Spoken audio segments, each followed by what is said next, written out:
Bom, pessoal, então essa é a aula 10. A gente está continuando aqui a nossa exploração aí das diferentes tipos de forças que a gente vai ver em diversas situações físicas. A gente já viu na aula passada a força peso, a força de atração, né, da Terra por qualquer corpo que esteja próximo à superfície da Terra. A gente viu a força normal, né, a força perpendicular à superfície de qualquer objeto que esteja pousado numa superfície. Ele sente uma força de repulsão da superfície ortogonal à superfície, que se chama força normal. Depois a gente viu a força em cabos, né, que se chama força de tensão. E algumas particularidades desse tipo de força, que quando você faz o cabo passar em volta de uma polia sem atrito, a tensão na corda é a mesma, de um lado e do outro da polia, não faz a menor diferença, né? E isso, além de supor que as polias envolvidas não têm atrito, né, que a corda desliza sem atrito sobre as polias, a gente vai supor também que as cordas e cabos envolvidos também não têm massa nenhuma, o que vai implicar que a tensão não se altera em ponto nenhum da corda, nem numa seção reta, num trecho reto da corda, a tensão é sempre a mesma. Depois que ela faz a curva numa polia, a tensão é a mesma e tal e coisa, né? Agora uma aplicação então a aplicação clássica de polias, que é isso aqui que se chama de máquina de Atwood, onde você tem uma massa aqui, M1, e uma massa M2, conectada por uma corda que passa por uma polia sem atrito. Sempre aquelas nossas hipóteses, corda sem massa e ela desliza pela polia ali sem atrito. Okay? Agora a gente vai desenhar, esse é o primeiro passo em todos os problemas de mecânica, é você identificar quem são as coisas que estão fazendo forças nas suas massas. Então você tem duas massas, você tem que fazer isso nas duas. Essa massa aqui, obviamente, ela, como qualquer outra massa nas vizinhanças da superfície da Terra, ela é puxada para baixo com uma força m1 vezes uma aceleração de 9,8 metros por segundo ao quadrado. Okay? Dirigida para baixo. É a atração da Terra. E o cabo, a gente aprendeu que cabos só puxam. Então esse cabo aqui exerce uma força para cima nessa massa M1, dirigida para cima, de magnitude. A gente não sabe ainda. Essa é a característica das forças normais e de força de tensão. Você não tem uma expressão definida para ela ainda. Você conclui qual é a magnitude da força baseado no que o sistema ou a massa acaba fazendo. A chamada característica de força de reação é essa. Não tem, você só sabe a direção da força de tensão ao longo do cabo e a força normal é perpendicular à superfície, mas o valor mesmo você não sabe. Depende da situação. Então aqui eu desenho aqui a tensão. Aí a gente usa aquele fato, ó, a corda não tem massa, ela está passando por uma polia ali sem atrito, então a tensão em todos os pontos da corda é a mesma. Isso quer dizer que esse objeto que está aqui também sente a mesma tensão para cima, porque corda só puxa, né, que essa outra massa que está aqui. Então a gente chega à conclusão isso aqui, que a outra massa está sujeita ao puxão da Terra para baixo e um puxão para cima igualzinho a esse, né? T. E tudo, isso é tudo, né? A gente não vai considerar a força do ar, nem coisa nenhuma, essas outras forças são totalmente desprezíveis. Então você tem aí as forças que agem sobre esses corpos. Se você observar esses corpos num referencial inercial, como a gente em 99% dos casos vai fazer, né? Se você medir a aceleração desses corpos num referencial inicial, a segunda lei de Newton vai valer. A aceleração que você vai observar esse cara aqui tendo e esse cara aqui tendo vai ser proporcional à força física da Terra e do cabo que exercem sobre eles, né? Agora, como o movimento, as forças claramente aqui são verticais e você vai soltar os objetos em repouso, não vai ter balanço, não vai ter coisa nenhuma, né? Esse objeto aqui vai provavelmente, se ele solto em repouso, ele vai descer e esse aqui vai subir, né? Muito provavelmente é isso que vai acontecer. Então, o movimento vai ser unidimensional. Essa aqui é a certeza que você pode ter, né? Em vista disso, para você utilizar a segunda equação de Newton, você tem que proceder que nem nos problemas de mecânica. Você tem que estabelecer uma direção positiva em relação à qual o sinal da aceleração vai fazer sentido, né? Você que escolhe esse sentido. Como são duas massas que estão se movendo, você escolhe separadamente para cada uma delas, né?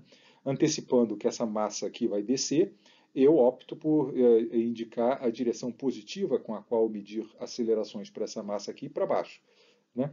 E para essa que está aqui, eu suspeito que ela vai subir, eu escolho a direção para cima. Você não é obrigado a escolher isso. Eu poderia ter escolhido errado, eu podia ter escolhido sentido para baixo para as duas, não ia ter problema nenhum. A única inconveniência é que algumas acelerações aqui iam aparecer com sinal negativo, mas isso aqui, esse passo aqui, de escolher a direção das acelerações, não é essencial, não. Quer dizer, você não precisa acertar, antecipar de antemão como é que vai ter o movimento, não. E muitas vezes você não tem a menor ideia, numa rampa lá, se a massinha vai subir ou descer a rampa e tal, né? Você estabelece uma direção, e aí você interpreta, depois que você resolveu as equações, o seu resultado de maneira com aquela escolha de direção. Por exemplo, se eu escolhesse para baixo aqui e eu estava errado na minha antecipação, esse objeto aqui sobe aceleradamente para cima, eu vou encontrar uma aceleração negativa. Entende? Eu vou interpretar corretamente. Que a aceleração negativa significa que o objeto vai estar subindo com aquela aceleração que eu encontrei. Tá? Isso aqui é meramente conveniente, mas você tem que fazer isso. Senão a aceleração que vai aparecer nas equações de Newton não faz sentido. Você não sabe o que significa positivo e negativo se você de antemão não estabeleceu o sentido. Tá?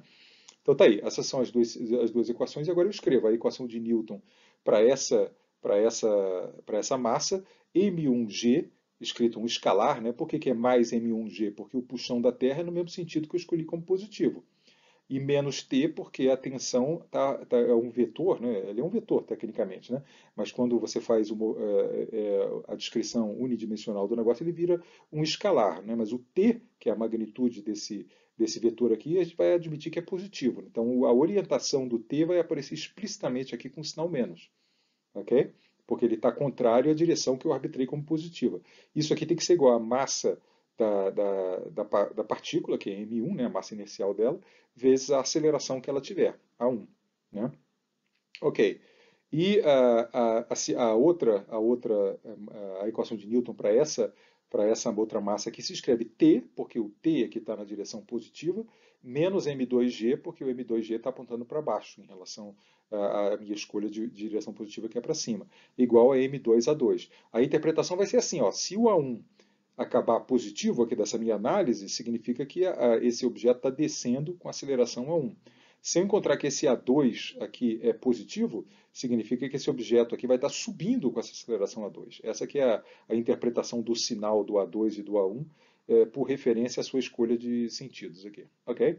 Bom, e aí eu consigo resolver essa equação aqui, esse sistema de equações? Não, você não consegue, porque você tem A1, A2 e T. Você tem três coisas que você não sabe e duas equações. Nesse tipo de circunstância, você não tem como resolver esse problema. Mas só que tem uma informação adicional que você ainda não está usando. É o fato de que, como esses dois objetos estão conectados por um cabo, né, a aceleração que esse objeto eventualmente tenha para cima vai ser exatamente igual à aceleração que esse cara aqui vai ter para baixo. Né? A cada centímetro que esse cara aqui sobe, esse cara aqui desce 1 centímetro. Todos os deslocamentos desse cara aqui são iguais aos deslocamentos desse cara. Né? Como a aceleração, assim como a velocidade, né? São razões entre deslocamento, velocidade no caso, né? São deslocamentos divididos por tempo, né? As velocidades de subida desse cara aqui vão ser iguais às velocidades de descida desse cara aqui. Né? E como a aceleração é a taxa de variação das velocidades, ela vai ser a mesma. Então A1 vai ser igual a 2. Essa que é a observação chave aqui pela conexão dos dois. Agora sim, você tem agora, se A1 é igual a 2, você tem duas equações para duas incógnitas, né? T e a aceleração comum. Ou se você quiser ver essa equação aqui como uma equação extra, né? Você tem uma, duas, três equações para três incógnitas, quer sejam A1, A2 e T. Você consegue resolver facilmente esse problema aí. Eu vou chamar isso aí, o A1 e o A2, o valor comum deles, né? Igual a A. Então, aí eu resolvo esse probleminha aqui, é só fazer o sisteminha aqui, a álgebra linear aqui desse negócio aqui, e você encontra tanto a aceleração quanto a tensão.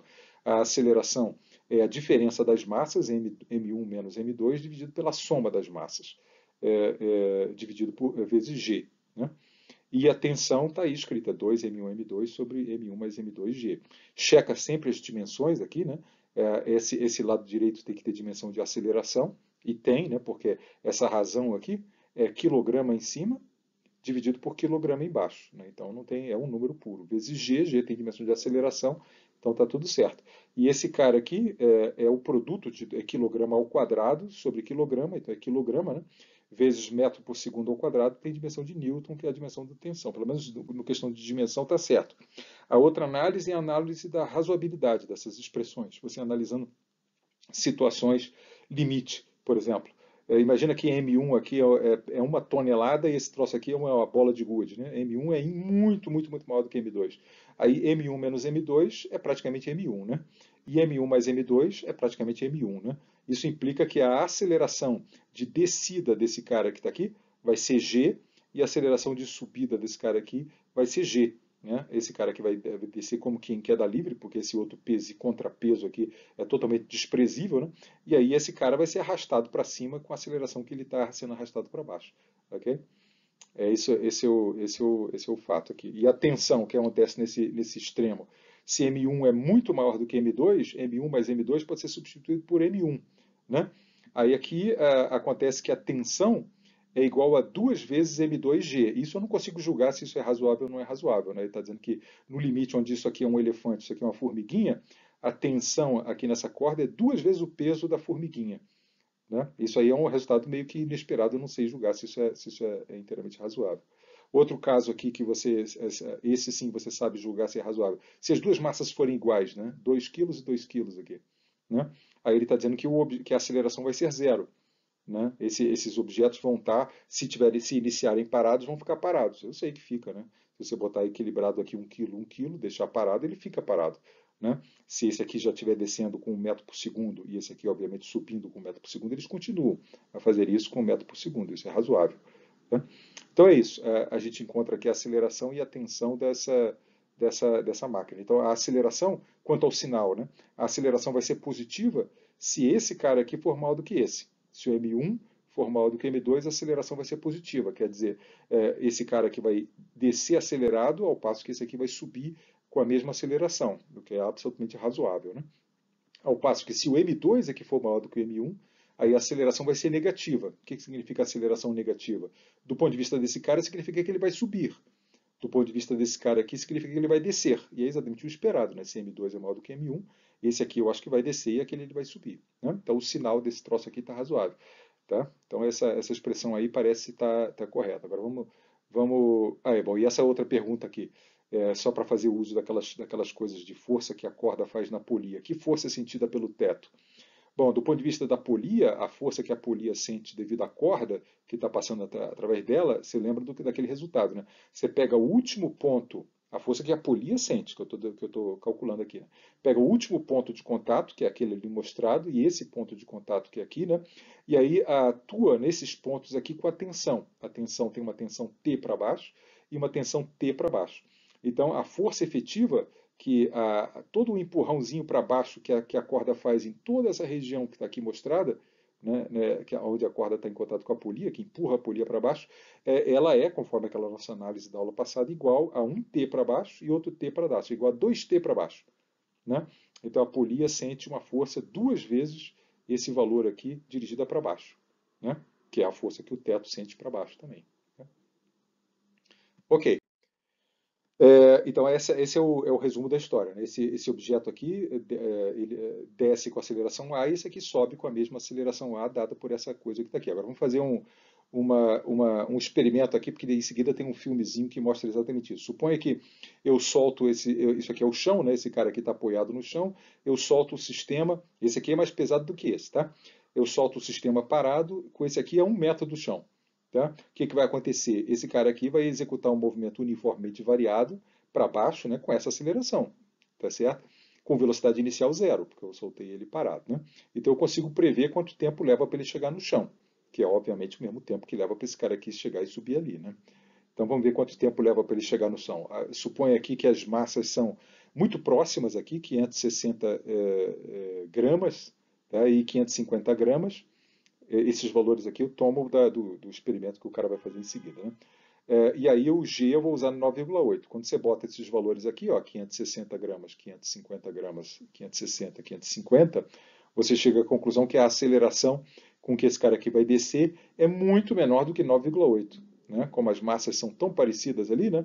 Acaba que a aceleração é muito pequenininha. Ele vai descer num movimento uniformemente variado, muito mais, digamos assim, lentamente, né? Grosseiramente falando, do que se ele tivesse sido solto sem cabo nem nada, né? Em cujo caso ele estaria acelerado a 9,8. Aqui não. Ele vai estar acelerado para baixo a 0,08 metros por segundo ao quadrado. Você, usando a equação da cinemática, do movimento uniformemente variado, né? Como ele iniciou o movimento parado, quanto tempo vai levar a queda dele? 1 metro né, que é o deslocamento, é igual a 1 meio de AT2, porque a velocidade inicial eu estou supondo que é zero. Né? Aí boto no lugar desse A aqui, esse valor aqui, calculo quanto tempo vai levar a queda, porque é isso que o cara vai medir ali no experimento que você já vai ver. O tempo de queda é da ordem de 4,7 mais ou menos 0,1, quer dizer, o 7 aqui é duvidoso aqui, né? Se eu uso aquele G ali daquela forma ali, né? Então vai ser entre 4,6 e 4,8 o tempo de queda nessa situação, né? 1 metro de altura, ele vai levar de 4,6 a 4,8 segundos para cair. Muito mais do que se fosse queda livre, né? Claro que quando você solta um troço a 1 metro do chão, ele chega no chão com um intervalo de tempo que é igual a raiz quadrada de 2 sobre g, né? Raiz quadrada de 2 sobre g é raiz quadrada de 2 sobre 10, mas raiz quadrada de 1/5 segundos, né? Menos que 1 segundo que ele chega no chão. Aí ele vai levar, por causa desse arranjo aí desse cabo, ele vai levar 4 segundos. Então agora olha esse experimento aqui. Low Friction Atwood Machine, a máquina de Atwood com pouca fricção, né? Com baixa fricção.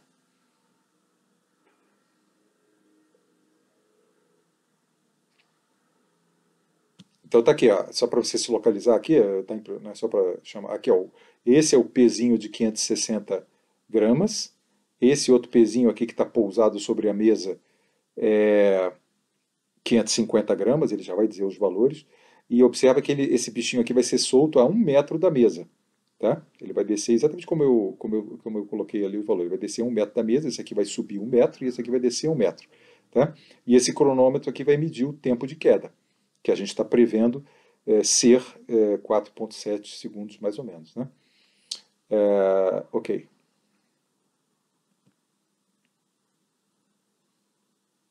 Tá ali, 550 ops, 550 e 560. Ops, peraí. Aqui tô...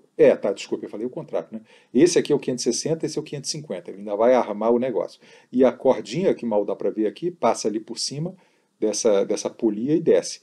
Você percebe que, só um comentário à parte aqui, que isso aqui é uma polia de verdade, tá? Ela vai girar, ela não vai deslizar sem atrito, que a gente está supondo, mas o fato da polia aqui ser tão levinha aqui, acaba dando o mesmo efeito. A gente pode supor que a tensão de um lado e a tensão do outro dessa polia aí é a mesma, como a gente vem supondo.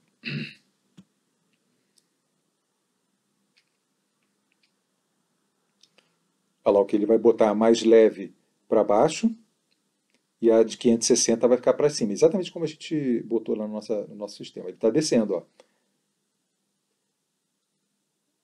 4,8, 4,82, né?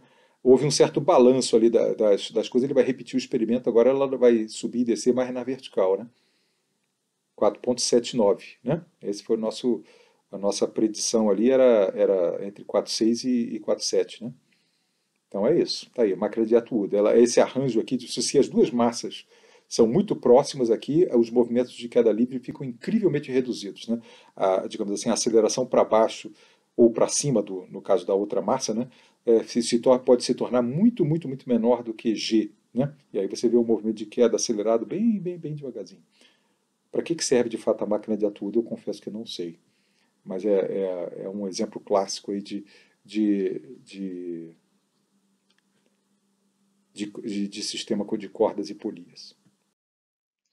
Agora, uma questão técnica daquele. Você lembra que a gente falou no final da aula passada sobre aquele negócio, aquele efeito multiplicador de forças, né? Nessa situação aqui, onde você tem uma polia fixa ao teto e uma polia que é livre para subir e descer, se você fizer a tensão na corda. Oh, desculpa, vou botar o pointer aqui. A tensão na corda nesse ponto, nesse ponto e nesse ponto é a mesma. É aquela história de que quando a corda faz curva aqui, não muda a tensão, desde que aquelas hipóteses funcionem, né? A corda seja bem leve, né? E o atrito ali seja muito desprezível.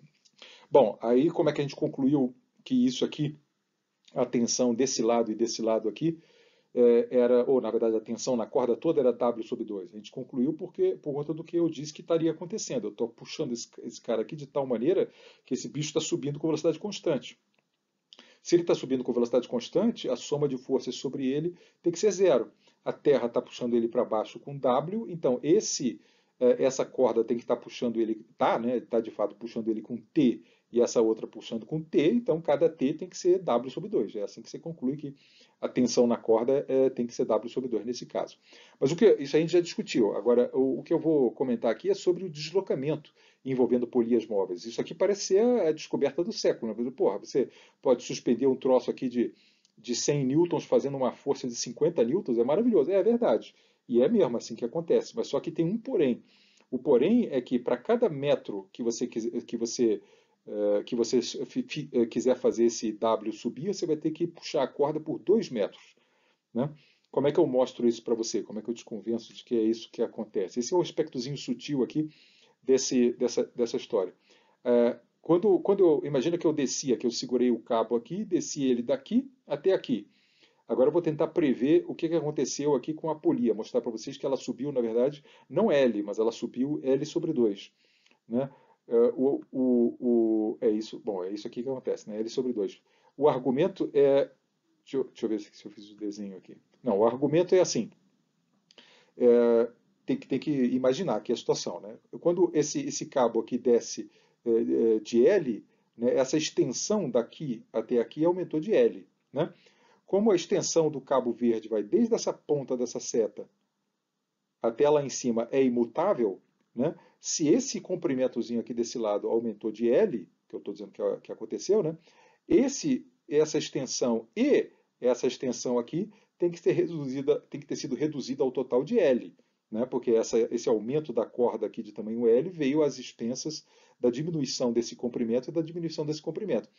Como esse comprimento aqui e esse comprimento aqui diminuem pelo simples fato de que o centro dessa polia sobe, o quanto esse cara aqui diminuiu e o quanto esse cara aqui diminuiu, esse lado retozinho aqui da corda aqui e esse lado reto da corda aqui tem que ter diminuído da mesma quantidade. Se ele tem que diminuir ao total L, significa que esse cara aqui encurtou L sobre 2 e esse aqui encurtou L sobre 2 e é por isso que essa ponta conseguiu chegar em L aqui. E é por isso, então, que esse cara aqui só sobe L sobre 2. É isso que acaba acontecendo. Sim, de fato, você ganha um fator 2 aqui na força, você só precisa fazer uma força 2 vezes menor, mas você tem que puxar 2 vezes mais cabo para fazer esse cara aqui subir uma certa altura. Nessa outra situação aqui, onde você tem um fator multiplicador de força de 3, né?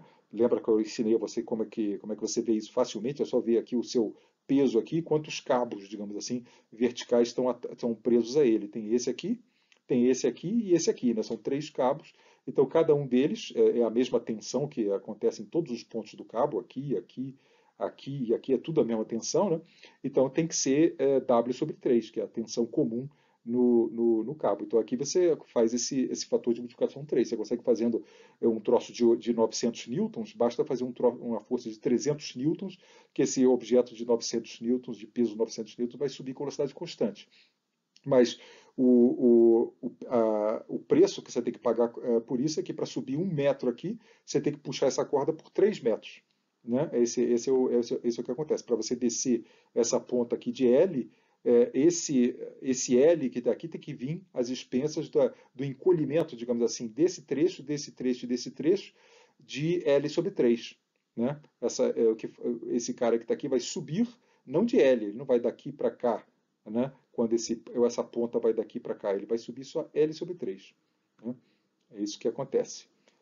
Tá? Mas, de qualquer maneira, isso é vantajoso. Né? Você muitas vezes não tem problema nenhum em ficar puxando um monte de corda, desde que você esteja fazendo uma força menor, isso é extremamente vantajoso. Né? Né, conseguir levantar um troço de 900 newtons fazendo 300 newtons é certamente uma enorme vantagem. Ok, cada caso é um caso. Aqui estão alguns exemplos aqui que eu peço que vocês tentem fazer, alguns casos simples aí de massas sobre mesas e tal e coisa, né? E nesse caso aqui tem só uma polia fixa, aqui ó, você está vendo aqui que tem uma polia móvel, né? A corda aqui passa por aqui, né? Tem uma polia móvel que vai subir e descer e tal e coisa. Nesse caso aqui tem uma polia móvel, que é essa aqui, né? Essa aqui é fixa, essa aqui é móvel, né? E em todos esses casos aí, você vai usar aquela hipótese para resolver esses probleminhas aí, né? Descobrir qual é a aceleração desse bloco e desse bloco aqui. Você vai usar aquele fato de que a tensão em todos os pontos da corda é a mesma. Né? Segue que esse objeto aqui, se ele é puxado para a direita com a tensão T, Esse cara aqui, por exemplo, é puxado com T para cima e T para cima. Ele é puxado para cima com 2T. Né?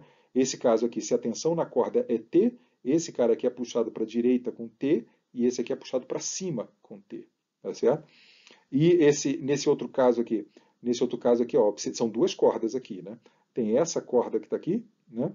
Então, se nessa corda está valendo uma tensão T1, né? Então, se esse cara aqui é puxado com T1 para a direita, essa polia aqui é puxada com T1 para cima, ok? Se a tensão nessa outra corda aqui é T2, essa massa M2 é puxada para cima com T2, né? E o chão aqui, né, é puxado para cima com T2. Isso não interessa. O que interessa é o que essa polia aqui vai experimentar. Né? Essa polia aqui vai sofrer um puxão para baixo T2, um outro puxão para baixo T2 e aquele puxão para cima T1. Tá certo?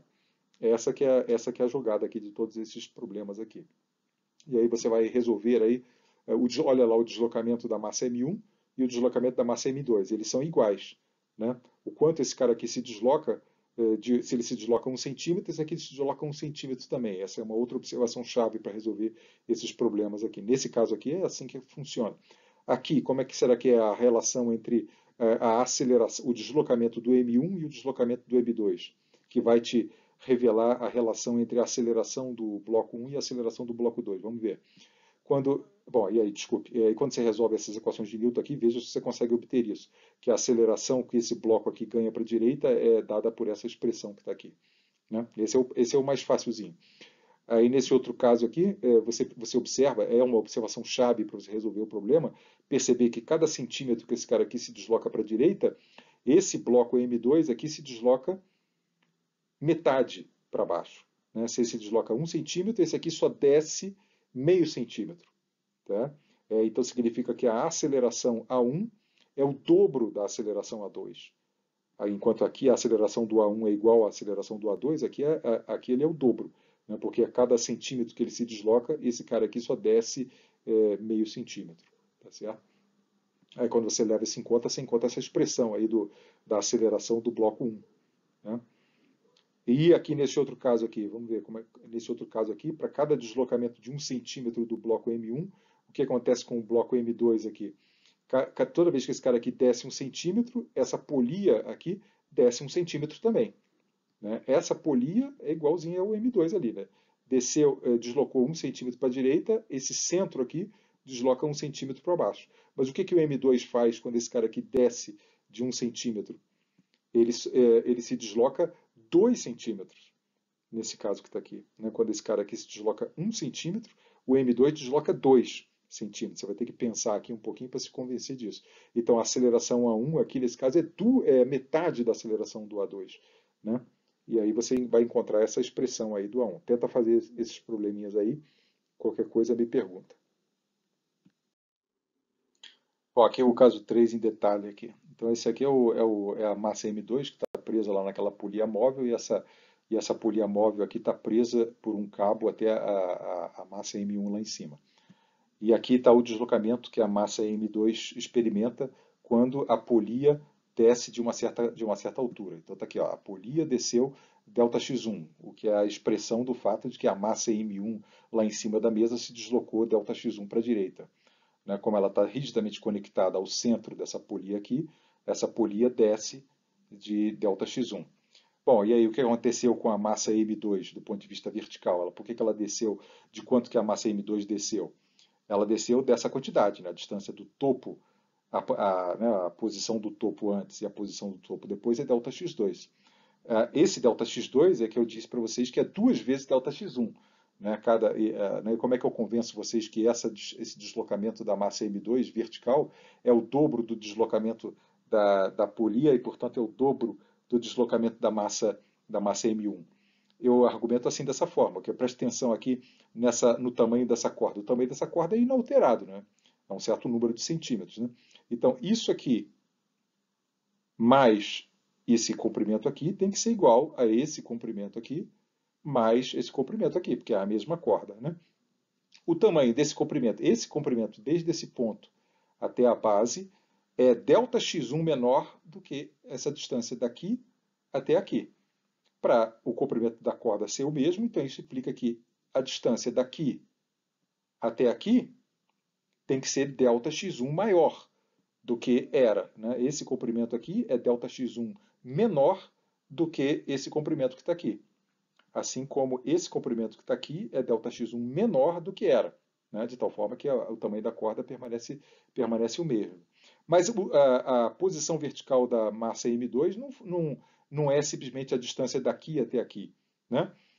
O quanto ela se deslocou para baixo tem esse ΔX1 que aumentou, né, a distância daqui até aqui, mais esse deslocamentozinho que está aqui. Se você toma como ponto de referência da posição de M2 essa altura que está aqui, né, esse comprimento que está aqui, né, ele se alterou não apenas por esse aumento aqui de ΔX1, mas também por causa desse tantinho que está aqui, que é outro ΔX1. Né? Então, em relação a uma altura fixa, que é como o ΔX2 deve ser medido, né, ele não pode ser medido em relação a um ponto que tá descendo, né? Ele tem que ser medido em relação a um ponto fixo, né, de altura fixa, uma referência fixa de altura. Então, a altura do bloco M2 desceu de 2 vezes o quanto a massa M1 desceu. Então, nesse problema, no problema 3 ali do slide anterior, você vai usar que a aceleração do bloco 2 é 2 vezes maior do que a aceleração do bloco 1. Tá? Essa é a equação que vai permitir você resolver o sistema. Agora sim, a terceira lei de Newton. A terceira lei de Newton é a chamada lei da ação e da reação. Então, de novo, a primeira lei é a lei da inércia, que um corpo isolado mantém sua velocidade, desde que essa velocidade seja observada por um sistema inercial. A segunda lei é F igual a ma, né, a aceleração medida de um referencial a partir de um referencial não inercial, a partir de um referencial inercial, ela é proporcional à soma das forças físicas que age sobre o corpo, dividido pela massa inercial do corpo. E a terceira lei, a lei da ação e da reação, diz assim: se um corpo faz uma força F no corpo B, se um corpo A faz uma força F no corpo B, necessariamente o corpo B vai fazer uma força menos F no corpo A. Né? Nesse tipo, a evidência experimental dessa lei está relacionada à conservação do momento linear total em um par de partículas interagentes, que a gente vai ver mais adiante no curso. Né? Quando você tem um par de partículas interagentes, você observa que o momento linear, que eu ainda não introduzi a vocês, do sistema, quer dizer, a soma dos momentos lineares das partículas constituintes do sistema, nunca se altera. Né? E isso aí se traduz, a consequência disso, isso implica necessariamente que as forças que A faz em B e que B faz em A têm que ser iguais e opostas. Tá? Então, essa é a terceira lei. Então, ela envolve sempre você analisar um par de objetos interagentes, seja um bloco sobre uma superfície, seja o Sol e a Terra, seja a maçã e a Terra, ela diz respeito sempre a um par de corpos. Né? Ela sempre vai envolver um par de coisas interagindo, né? Um fazendo força no outro e o outro fazendo força no um.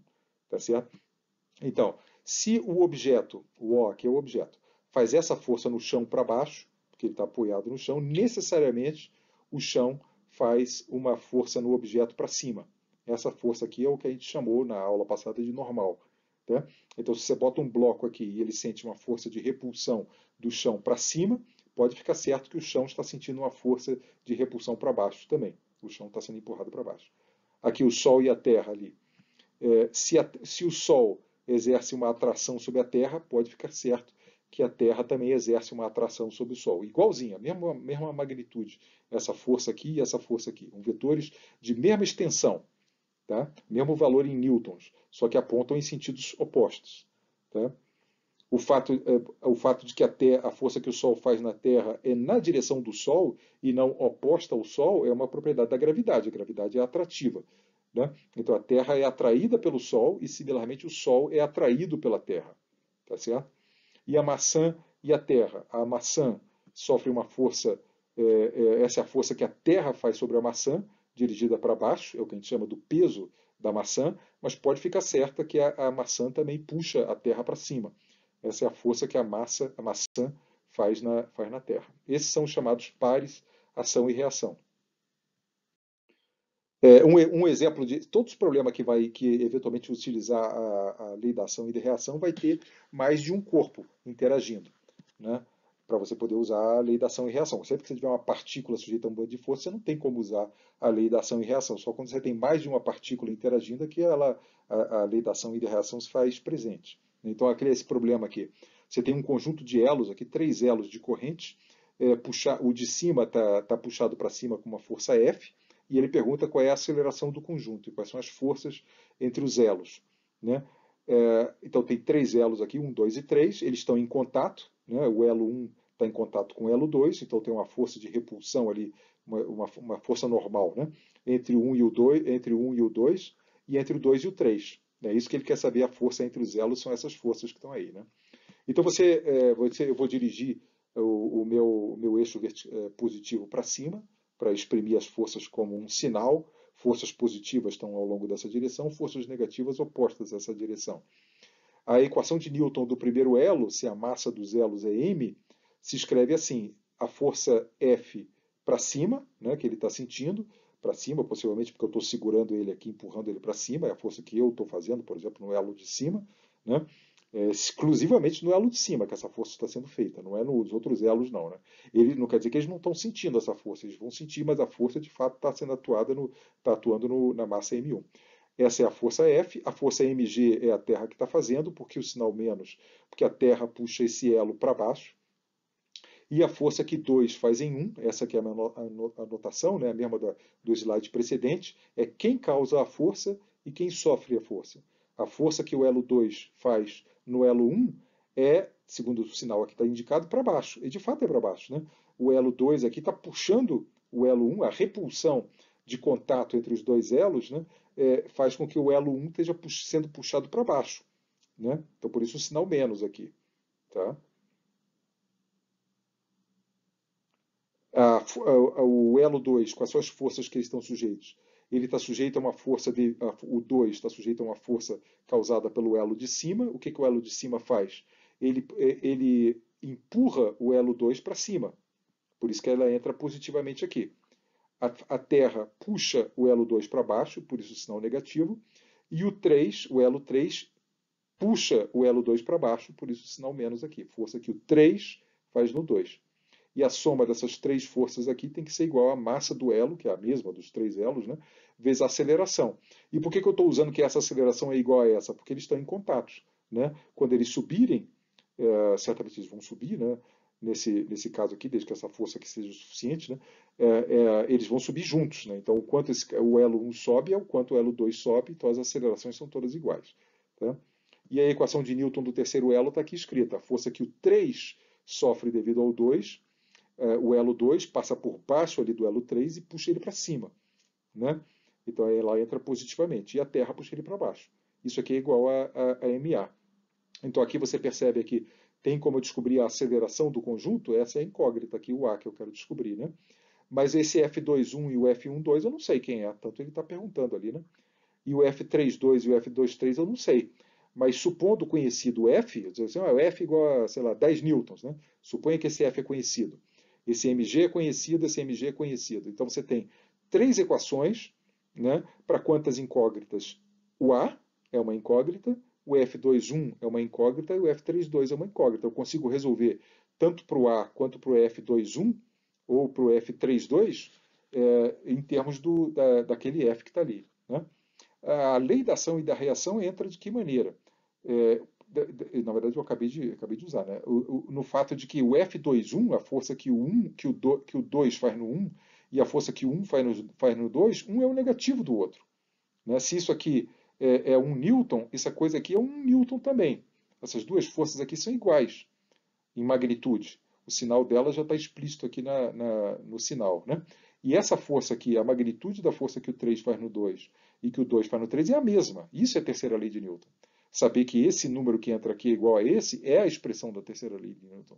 Usar que essa magnitude e essa é a mesma é a terceira lei de Newton. Então, de fato, você tem três equações para três incógnitas. Né? Está ali a resolução do problema. Somando, por exemplo, essas três equações, ao somar aqui menos F21 com F12, como essa magnitude, esse número azul e esse número azul é o mesmo número, ele some.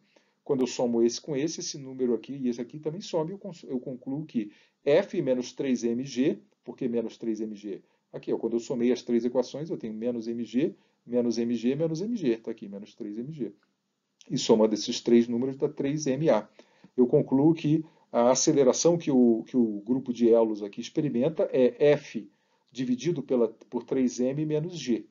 Né? Então, se a força F, para ele subir, né, para a aceleração ser positiva, a força F tem que ser maior do que 3mg. Né, maior do que o peso da cadeia toda, né, a peso da corrente toda. É claro, se cada um aqui pesa 10 kg, né, desculpe, 10 kg não é absurdo, né, cada uma delas pesa 1 kg, a cadeia toda pesa 3 kg, né, você tem que fazer uma força de pelo menos mais que 30 newtons para cima para essa coisa subir. Né? É isso que você está vendo aqui dessa expressão, faz todo sentido. Né? E a força, essa cadeia aí pode ser tratada, essa corrente pode ser tratada como um único bloco de massa 3m, você iria obter exatamente o mesmo resultado. Você, se eu dissesse para você, tem uma massa 3m sujeita a uma força F para cima, qual é a aceleração dela? Você responderia exatamente isso aqui. E as forças internas? A força 2,3 e a força 3,2, que a terceira lei de Newton diz que são iguais, se revela, né, ser igual a F sobre 3. É 1/3 de F. É a força que o elo 2, bem naquele ponto ali, ó, que a força que o elo 2 e o 3 fazem um sobre o outro, é a magnitude da força lá em cima dividida por 3. Não é a magnitude da força, não. É a magnitude da força dividida por 3. Né? É pela solução desse sisteminha aqui que você conclui isso. Aqui, por exemplo, sai facilmente aqui, ó. Tá vendo aqui dessa equação? O F23 é MA mais MG. Né? Aí quando você substitui que o A é igual a isso aqui, você chega a essa conclusão aqui, que a força 2,3 é 1/3 da força F. Quanto que você acha que é a força entre o elo 1 e o elo 2? É só fazer a álgebrazinha aqui, você conclui que a força entre 1 e 2, a força entre 1 e 2 é 2/3 de F. Não são iguais, não. A força entre esses dois elos aqui é 1/3 dessa força aqui, e a força entre esses dois elos aqui é 2/3 dessa força. Tá certo? Essa é aquela força que acontece ali em cima. Tá bom? Uma coisa análoga a isso, análoga a essa não uniformidade da força entre os elos, né? Então os elos que estão mais acima exercem mais força uns sobre os outros do que os elos que estão mais embaixo. Né? Pensando numa corda extensa, isso aqui é uma corda mesmo, uma corda de sisal, ou de nylon, ou de qualquer coisa assim. Né? Quando você leva em conta a massa dela, um efeito semelhante acontece. Lembra que eu argumentei com vocês que uma corda suspensa de massa, mesmo quando tem uma massa aqui pendurada, né, desde que você ignore a massa da corda, aí a tensão na corda é sempre a mesma. Né?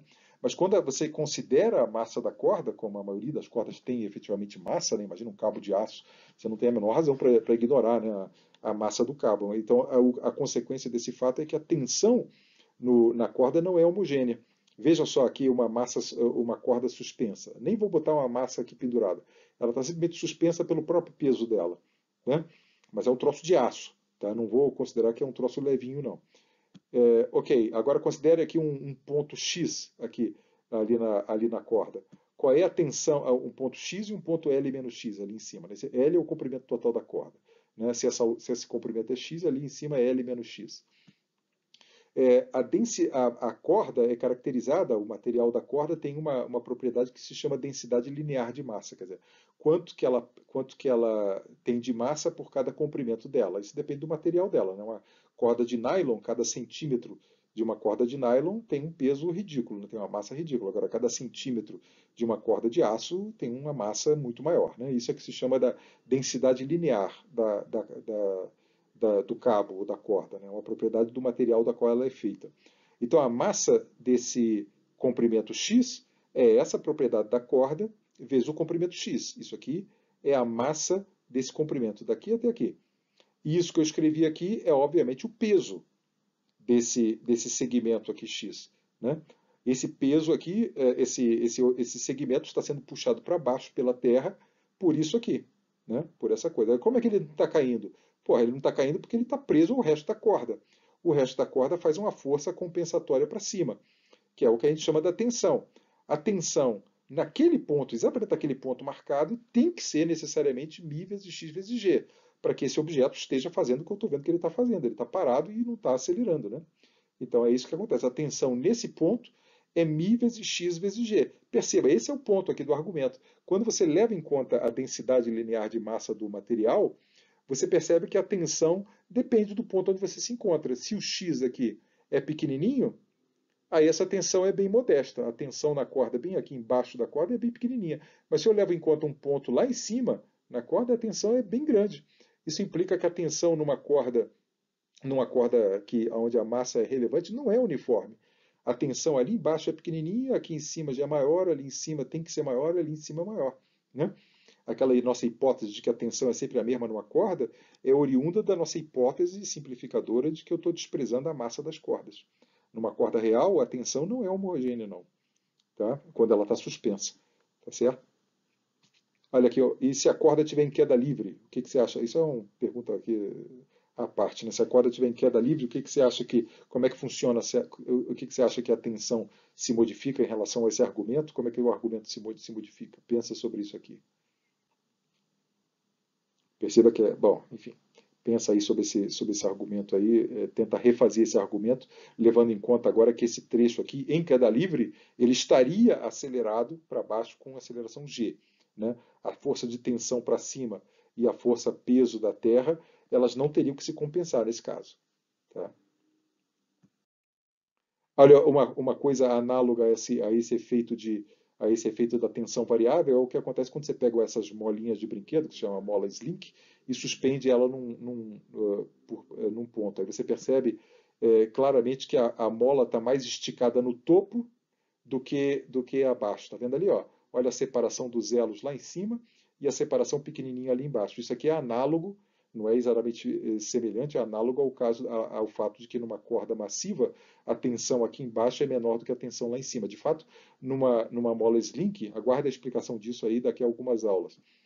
Numa mola Slink, a força envolvida é uma força chamada elástica, não é uma força de tensão. Então, a analogia aqui é um tanto vaga com relação à corda massiva suspensa. Mas a manifestação do fenômeno em relação ao esticamento da corda tem a mesma causa. Né? Esses dois elos aqui estão sustentando todo esse pedaço aqui da corda, né? Todo esse pedaço da mola. Por isso ele tem que se distender mais. Esse intervalo aqui de elos aqui está suspendendo todo um trecho muito menor da mola, por isso que ele se distende menos. Né? A explicação é mais ou menos a mesma. Tá? Mas a gente vai ver esse problema aqui com mais detalhes mais adiante. Agora, bacana é o que acontece quando a mola Slink está em queda livre. Depois aguarde a explicação aqui, porque a gente vai ver isso aqui depois. Olha só o que acontece quando você solta a corda Slink.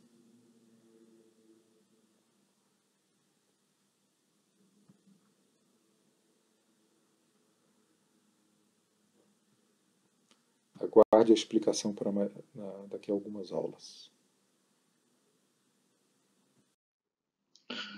Bom, então agora uma aplicação aí desse problema aí de cordas que tem uma certa massa. Então considera uma corda massiva deslizando por um prego. Então esse prego vai fazer o papel do que antes eu chamava de uma polia, e a razão pela qual estou classificando ele como prego é porque eu vou precisar supor que aquele trechozinho ali de corda em cima do prego, ele tem uma extensão e, portanto, uma massa desprezível. Se eu tivesse uma polia de 10 centímetros, por exemplo, eu não ia poder desprezar aquela quantidade de massa em cima do prego e ia ter consequências aí, como você ia ver, sobre a tensão da corda nesse ponto e nesse ponto que está aqui. Então, por isso que isso aqui tem que ser suposto uma polia sem atrito muito pequenininha, né?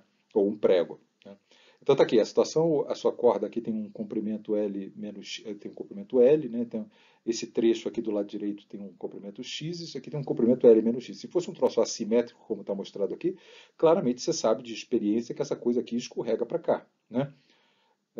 Se escorrega para cá por conta do peso, exatamente porque o barbante ou a corda aí tem peso, é por isso que ele cai. Então a gente não pode, nesse problema, ignorar a massa do objeto, né? A massa da corda, né?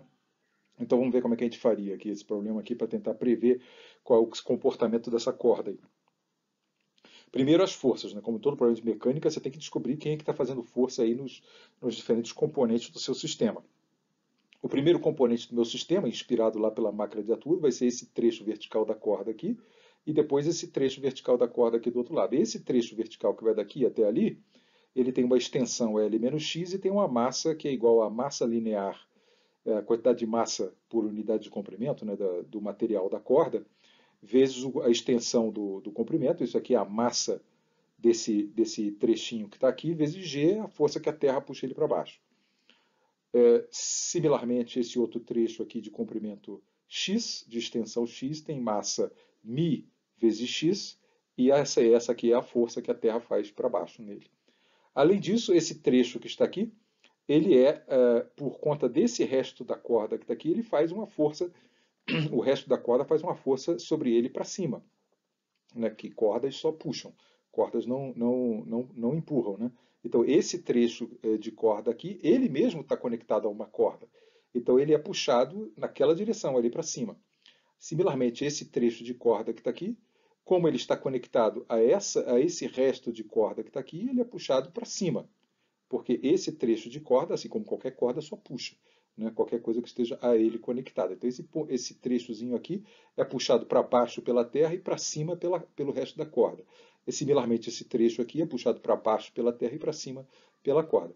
E o puxão ali é naquela direção e o puxão do resto da corda é ali. Agora, a razão pela qual eu estou dizendo que a tensão nesse ponto da corda é igual à tensão naquele ponto da corda, em vista de que alguns segundos atrás eu disse que numa corda massiva a tensão se altera com função do comprimento, é por conta exatamente da pequenez daquele trecho que está ali, né? Visto em detalhes aqui, aquele pequeno trechinho ali de corda sobre o prego está sujeito a essas forças normais aqui do prego, em vista do fato que eu estou supondo que não tem atrito, e esse puxão para baixo menos T, isso aí é a terceira lei de Newton, né? Se esse trecho todo aqui faz uma força T nesse objeto que está aqui, esse objeto que está aqui, pendurado do lado direito, faz uma força para baixo naquele trechinho ali. Menos T e menos T. Agora, se eu desprezar a massa desse cara que está aqui, coisa que eu não estou fazendo para esse trecho bem maior aqui, para esse trecho bem maior, aí segue que a tensão nesse ponto tem que ser igual à tensão nesse ponto, pelo mesmo argumento que a gente usou na aula passada, quando a gente discutiu cordas não massivas, né? Mas isso só vale porque a diferença de tensão aqui que está sendo contemplada é entre dois pontos muito próximos aqui na corda. Se essa coisa aqui tivesse, se esse arco aqui tivesse um comprimento de 10 centímetros ou 15 centímetros, eu não ia poder usar esse argumento. Tá? Mas é exatamente porque eu estou supondo que é um prego, então essa coisa aqui é muito pequenininha, então a quantidade de massa que eventualmente tiver naquele arco ali não é capaz de produzir uma diferença expressiva entre a tensão desse lado e a tensão daquele lado. Tá? Então a massa do pequeno trecho é desprezível e ele não pode estar sujeito a nenhuma força, né? Então tá bom, então é isso que faz com que a tensão nesse ponto seja igual à tensão nesse ponto. Veja que eu não estou dizendo que a tensão aqui, por exemplo, é igual a essa, e não é. Né? Mas eu nem preciso da tensão nesse ponto, eu só preciso da tensão naquele ponto que eu estou usando que é igual àquela. Tá certo? Ok, então agora você vai escrever, vou redesenhar aqui o nosso sistema, e vou escrever a equação de Newton para esse trecho de comprimento L menos x e esse trecho de comprimento x. Né? Eu preciso escolher a direção em relação à qual a aceleração vai ser tomada como positiva. Para esse, que nem na máquina de Atwood, esse trecho que está aqui, eu vou tomar a direção positiva para baixo e vou escrever a equação de Newton dele dessa forma. A massa dele, μ vezes x, vezes a aceleração que ele tiver, vai ser a força-peso para baixo, né? A força-peso entra contabilizada positivamente aqui porque ela é para baixo, e eu escolhi o sentido positivo para baixo, e a tensão ali naquele pontinho ali é tomada negativamente, né? Porque ela é dirigida para cima. Essa é a equação de Newton para o trechinho vertical da direita, e para o trechinho vertical da esquerda eu vou tomar o sentido positivo para cima, e aí a equação vai ficar assim. Essa aqui é a massa daquele trecho, né? Como ele tem comprimento L menos x, a massa dele se exprime assim. É μ vezes o comprimento dele vezes A, é igual à tensão, porque a tensão é no mesmo sentido que eu arbitrei positivo ali, e a força-peso está ali em amarelo. Né? Por que motivos eu estou usando que a aceleração de queda desse trecho aqui vai ser igual àquele ali? Exatamente porque é a mesma coisa lá da máquina de Atwood. Né? Como eles estão conectados, o quanto esse comprimento aqui vai descer, vai ser o quanto esse aqui vai subir. É por isso que essa aceleração aqui é igual a essa, tem que ser igual a essa aceleração que está aqui. Né? E aí você tem duas incógnitas aqui, a aceleração e a tensão. E o que eu quero de fato é a aceleração, né? Resolvo aqui para duas equações, duas incógnitas, né? Eu posso somar essas duas equações, por exemplo, né? E facilmente eu descubro que a aceleração é igual a isso aqui. A aceleração de queda desse trecho mais comprido ou de subida do trecho mais curto se escreve em termos do comprimento x, aqui não perco o significado, né? O x é a extensão aqui desse cara do lado direito, né? Vezes g. Né? Agora vamos ver alguns, será que isso aí faz sentido? Vamos analisar alguns casos onde a gente saberia o que esperar. Bom, se esse tamanho aqui fosse igual a esse tamanho aqui, em outras palavras, se x fosse igual a L sobre 2, a corda estaria perfeitamente equilibrada. Né? Ela largada nessas condições não ia nem descer para um lado nem descer para o outro, a aceleração seria zero. Né? Então, e é o que acontece aqui, a minha formuleta prevê isso. Se eu colocar x igual a L sobre 2, se isso aqui for L sobre 2, e portanto isso aqui também vai ser L sobre 2, né? Eu prevejo que o numerador aqui é zero. Né? Então isso aí tá legal. Né? A aceleração é igual a zero quando x igual a L sobre 2. E em contrapartida, se esse trecho aqui não é nada, né, zero, né, o x é igual a L, né, se tudo isso aqui é a corda toda, quer dizer, a corda nem está passando pelo prego, então ela está vertical aqui para cima, nem tem nada aqui desse lado aqui. Se você soltar a corda nessas condições, é uma corda vertical que você está segurando numa ponta e soltando. Né? Qual é a aceleração dela? É óbvio que vai ser g. Né? E o meu sistema aqui prevê exatamente isso, que quando eu coloco x igual a L, né, aqui em cima, eu obtenho que dá 2L menos L dá L, né? Da L sobre L dá 1 e dá G. Então, pelo menos esses dois casos limites aí, ele está produzindo de maneira correta. Mas o que você descobre é que a aceleração de descida da corda, curiosamente, depende do tamanho x. E aí tem um complicador, que é o fato de que, à medida que a corda vai descendo, o x, obviamente, vai crescendo e o A vai mudando. O movimento de escorregar a corda por cima daquele prego não é um movimento com aceleração constante, que nem, por exemplo, a máquina de Atwood é. Né? Esse problema não é um problema de aceleração constante, o que me leva a esse problema desafio aqui. Eu vou ver se vocês conseguem aqui responder essa pergunta. Em quanto tempo o fio abaixo, solto em repouso, vai passar pelo prego? E ele é solto em repouso nessas condições. Um terço do fio está do lado esquerdo e dois terços do lado direito. Né? Ele vai começar a acelerar, a aceleração nessas condições, você tem a formuleta ali. Né? A dificuldade é que, à medida que esse trecho vai encurtando e esse trecho vai aumentando, a aceleração vai mudando. Né? E aí você vai ter que responder a um problema de duração. Né? Será que você consegue fazer isso? Entre em contato comigo aí se você tiver tentado fazer isso aí e eu quero ver o que você conseguiu fazer. Despreze de novo o pequeno trechozinho ali sobre. Usa a expressão anterior, né? Mas você vai ter que resolver usar a expressão anterior para extrair o tempo de passagem. Quanto tempo será que leva para esse fio aqui passar pelo prego? Agora o problema do globo da morte. O problema do globo da morte é um problema de força normal e de força-peso apenas, né? Então, então para quem nunca viu não sabe o que é um globo da morte, aqui é um videozinho.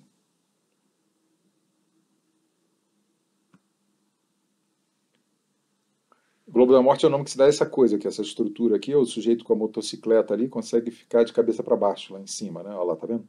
O cara ali consegue passar ali de cabeça para baixo e é isso que eu quero entender ali. Como é que é possível aí esse cara ficar de cabeça para baixo quando está passando lá em cima? Vamos ver os detalhes aqui da física desse problema. Bom, então a pergunta é assim: qual é a menor velocidade do motociclista que permite ele executar o loop vertical? Eu vou supor que o motociclista consegue dar a volta vertical com velocidade constante, quer dizer, o tempo todo, né?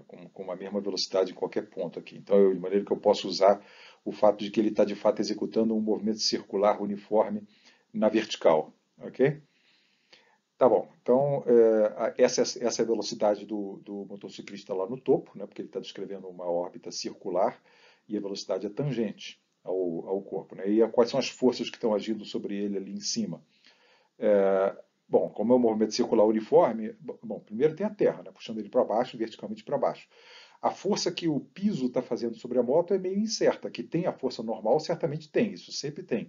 A força de repulsão da superfície sempre tem. Agora, não é claro o que acontece com a força entre o pneu e a pista, né? Porque certamente tem alguma força de atrito envolvida e tal e coisa. Mas a hipótese de que o movimento é circular uniforme me permite concluir que nesse ponto, pelo menos aqui em cima, não pode ter nenhuma força tangente, porque se tivesse uma força tangente, a aceleração não seria radial, né, como ela tem que ser no movimento circular uniforme. Então, caso eu suponha que a velocidade não está se alterando, então necessariamente aqui em cima, essas são as únicas duas forças que podem estar presentes. O puxão da terra para baixo e o empurrão da pista para baixo no cara, tá certo? E essas duas forças aqui têm que ser responsáveis pelo movimento circular uniforme, pela aceleração necessária para ele executar o movimento circular uniforme de raio R. Né? A gente sabe que a aceleração, eu vou dirigir aqui para escrever a equação de Newton, o sentido positivo para baixo, ok? Então, em relação a esse sentido que a aceleração vai ser expressa, a aceleração no movimento circular uniforme, a magnitude dela, né, é V2 sobre R, ou a gente escreveu isso às vezes como ômega 2 vezes R, mas aqui nesse contexto aqui é mais fácil, é mais útil você exprimir a magnitude da aceleração do MCU em termos de V. Né? Então, é a massa do objeto vezes o V2 sobre R, que é a aceleração do movimento, do sabido movimento circular uniforme, né, que é dito que o movimento é circular uniforme, e essas aqui são as forças. As duas tomadas positivamente, porque elas são ao longo da direção que eu arbitrei positiva. Né? Então é isso, essa é a relação entre a velocidade da motocicleta lá em cima e as forças que estão agindo. Bom, e daí? O que isso me permite concluir sobre a menor velocidade possível? O ponto é esse N que está aqui. A força de repulsão da pista sobre a moto, ela só existe enquanto tiver contato. Assim que a moto perde contato lá em cima, a normal some. Só existe força de superfície, força normal de superfície, enquanto o objeto está em contato com a superfície. Então o critério, você percebe que para ele tentar fazer essa curva lá a 80, imagina que eu quero fazer essa curva aqui a 80 km por hora, esse V2 aqui é gigantesco, né?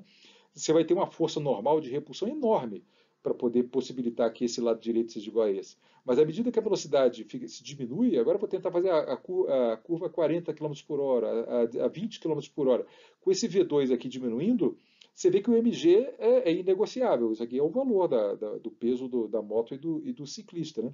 Mas aí para diminuir o V, você vai diminuir do N, mas você só pode diminuir o N até um certo ponto. Porque o N não pode virar negativo. Ele é sempre repulsivo, força normal. Né? Então, o menor valor que esse N pode assumir é zero, em cujo caso ele acabou de perder contato com a superfície. Então, é isso que responde quem é a menor velocidade. É aquela velocidade tal que demanda que o N, que faz com que o N, a força normal de contato, seja zero. Entende? Aí você descobre que a velocidade tem que ser maior, né, do que mg. Ou dito de outra maneira, como o N é positivo, necessariamente esse troço aqui tem que ser maior do que mg. E mv2 sobre r tem que necessariamente ser maior do que mg. Você descobre que o v tem que ser maior do que a raiz quadrada de 9,8 vezes o raio da órbita circular. Colocando os valores ali daquela imagem lá, sei lá, mais ou menos o raio daquele... Esses globos da morte são sempre pequenininhos, né? Aí exatamente para fazer com que a velocidade que o cara tenha que fazer não seja tão grande. Né? Então aquele raio, sei lá, deve ter uns 2 metros pelo olho ali daquela imagem ali, deve ser o raio daquela órbita lá, daquele globo deve ter uns 2 metros, talvez 2 metros e 10 ou 20, alguma coisa assim. E se eu coloco aqui 2 metros, boto 9,8, eu concluo que a velocidade da motocicleta tem que ser pelo menos 16 km por hora, o que não é grande coisa, é bem trivial do cara conseguir ficar andando de cabeça para baixo lá num troço daquele. Se o R ficar grande, né, um R de 5 metros e tal coisa, aí as coisas começam a ficar complicadas. Você tem que fazer a volta com uma velocidade bem maior para conseguir ficar de cabeça para baixo lá em cima. Se você tentar, nesse globo de 2 metros, andar a 10 km por hora, o cara vai a 10 km, 10 km, 10 km, quando chega em algum ponto aqui, a normal é zero e o cara cai. Entende? Para ele conseguir fazer a volta completa, ele tem que estar com a velocidade superior a 16 km por hora. Okay? Agora, olha esse problema aqui, que em alguns aspectos semelhantes ao problema do globo da morte aqui. É o copo d'água que consegue ficar de cabeça para baixo aqui. Ó.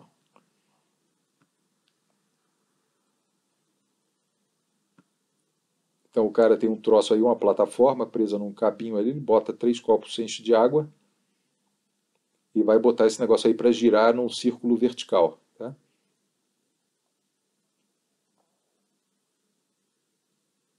Aí ele consegue ficar, o copo consegue ficar de cabeça para baixo e a água não cai. Tá? Essa que é a coisa curiosa aí desse negócio. Né? Então por quê? O que faz com que a água não caia em algum momento lá em cima, o copo está exatamente de cabeça para baixo, né?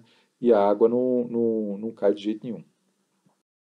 Esse experimento você pode fazer com um copo d'água, ou pode fazer com um balde também. Com um balde é até mais fácil de fazer, né? Se você girar se você girar o balde cheio d'água com uma velocidade grande o suficiente, você consegue fazer com que a água não caia, né? A diferença desse problema com relação ao problema da motocicleta é que nesse problema aqui os copos certamente não executam um movimento circular uniforme. Eu não posso supor que eles executam um movimento circular uniforme, pelo seguinte motivo. Porque, diferentemente da motocicleta, a motocicleta tem uma força. Imagina que isso aqui é o balde ou o copo cheio d'água, né? Isso aqui é o cabo que está segurando o copo, né? O movimento é certamente circular, a órbita aqui é circular, né? Então a velocidade do objeto é naquela direção. Por que eu não posso supor que o movimento é circular uniforme? Porque se eu contemplar as forças às quais a água ou o copo, né, digamos assim, está sujeito, ele tem o puxão para baixo, né, da Terra, isso é inegociável, existe sempre, né? E tem essa força de tensão aqui. A força de tensão dessa corda é dirigida radialmente, né, dessa forma. Agora, aqui que está a diferença. No caso da motocicleta, existe ainda a possibilidade do pneu estar sofrendo uma força tangente de atrito, né, com a superfície com a superfície do globo da morte. Ao passo que nesse caso não. Nesse caso aqui, quando o troço está girando, ele só está preso, né, o copo só está preso à corda e à terra. Só esses dois aí podem fazer força, e a força é nesse sentido. Essas duas forças aí. O que faz com que, por exemplo, nesse momento que está aqui, não há como essa velocidade estar sendo constante, né? Um círculo na vertical produzido por uma massa presa a uma corda nunca vai ser um movimento circular uniforme, porque a soma vetorial dessas forças, que vai dar aponta nessa direção. A soma vetorial é a força total a que o objeto ali em cima, seja a água no copo, seja simplesmente um pêndulo, né, uma massa presa a uma corda, a força total que ele experimenta não é radial, não aponta para o centro do círculo, né? Consequentemente, a aceleração está nessa direção, né? Segundo a segunda lei de Newton, né? Então isso implica que a velocidade ali está diminuindo. Lembra daquele nosso argumento lá dos sentidos das velocidades e das acelerações? A curva é assim, a aceleração vai estar ao longo dessa direção preta, está fazendo um ângulo obtuso com o V ali, o que implica que, à medida que o corpo sobe nessas condições, que condições sujeitas apenas a uma força de tensão e uma força vertical para baixo do peso, a velocidade dele está necessariamente diminuindo. Então isso não pode ser um MCU. Tá? A motocicleta consegue fazer ser um MCU porque a motocicleta ela pode compensar essa componente para baixo aqui da força total, colocando uma força, aplicando, né, sentindo uma força de fricção do globo da morte com os pneus, que é dirigida para cima, e aí quando você soma, aí você tem uma terceira força. Né? Quando você adiciona essa terceira força que age no pneu da motocicleta naquela direção. Né? Quando você soma essa terceira força aqui, aí possivelmente as três forças, quer sejam o puxão para baixo que a Terra executa sobre a motocicleta para baixo, a repulsão normal que a pista executa e a força de atrito, que naquele caso pode existir e aqui não existe, né? Pode dar origem a uma força puramente radial e um movimento circular uniforme. Né? Mas aqui não tem como. Tá?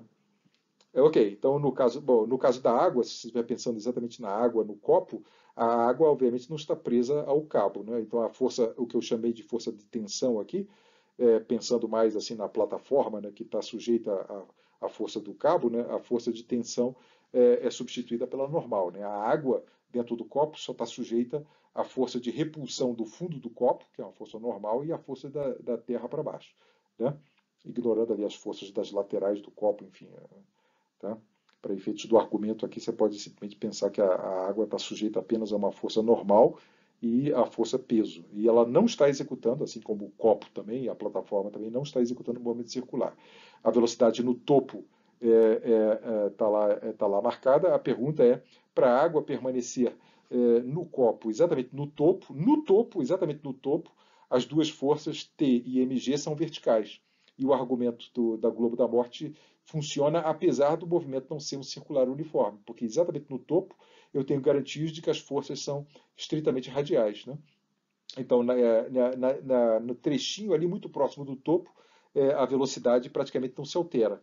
Né? E aí ele só consegue ficar ficar na vertical se ele tiver aquela velocidade limite que a gente calculou no caso do globo da morte ali, a velocidade do topo tem que ser maior do que a raiz quadrada de g sobre r. Mas a velocidade embaixo é maior do que no topo, né? O bicho não consegue executar nessas condições aqui, um pêndulo girando na vertical não consegue executar um movimento circular uniforme. A velocidade embaixo é sempre maior do que em cima. Aí a pergunta de qual tem que ser a velocidade embaixo para que nesse movimento pendular aqui de oscilação completa aqui ele consiga ficar de cabeça para baixo, isso aqui a gente vai responder mais adiante quando a gente aprender sobre conservação de energia e tal. Por enquanto a gente não tem o ferramental, digamos assim, necessário para responder a isso. Quem tem que ser a velocidade embaixo para que isso aí consiga acontecer, para que a velocidade do topo consiga ser maior do que a raiz quadrada de g sobre r. Então, se você mandar o pêndulo aqui embaixo com uma velocidade grande o suficiente, aí ele vai diminuindo essa velocidade à medida que ele sobe, mas quando ele chega lá em cima, a velocidade consegue ser maior do que a raiz quadrada de g sobre r e a água permanece no copo, o fiozinho aqui não fica frouxo, né? E aí ele consegue fazer o que você viu, acabou de ver de acontecer no filminho. Mas tem que ter uma certa velocidade aqui embaixo, né? A gente vai aprender a responder isso aqui mais adiante. Tá bom? Então por hoje é isso.